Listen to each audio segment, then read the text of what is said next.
भेल बियाह श्री राम चलू कोबर सर हो जी छेकल दुआरी।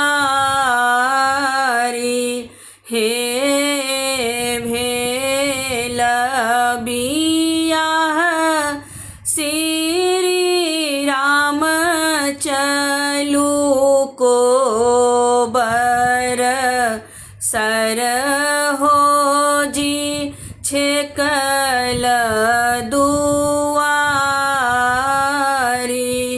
हे छोड़ू छोरू आहे सर हो जी हमरो कोबर घर हमरा के दियने जाई। हे छोड़ू छोरू आहे सर हो जी हमरो कोबर घर हमरा के दियने जाई।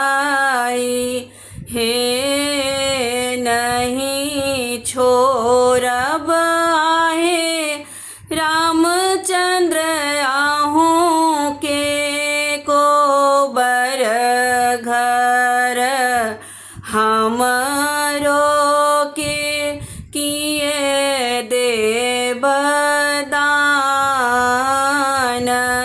हे नहीं छोड़ब आहे रामचंद्र आहूँ के कोबर घर हमरो के किए देव दान।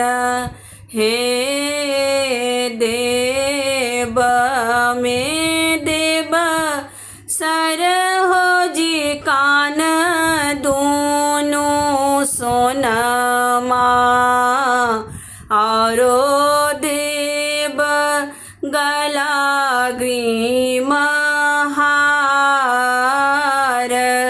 हे देव में देव सर हो जी कान दोनों सोनमा औरो देव गला ग्रीम हार। हे नहीं लेब आहे रामचंद्र कान दोनों सोनमा नहीं लेब गला ग्रीम हार।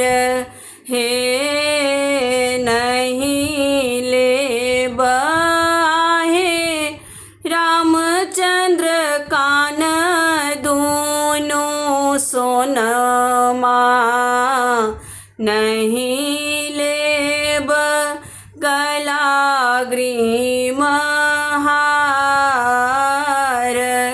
हे लेब में लेब रामचंद्र छोट की बहिनिया पिया जी के भेजब संदेश।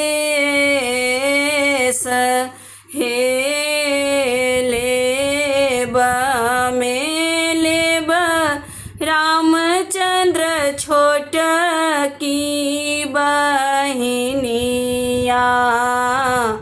पिया जी के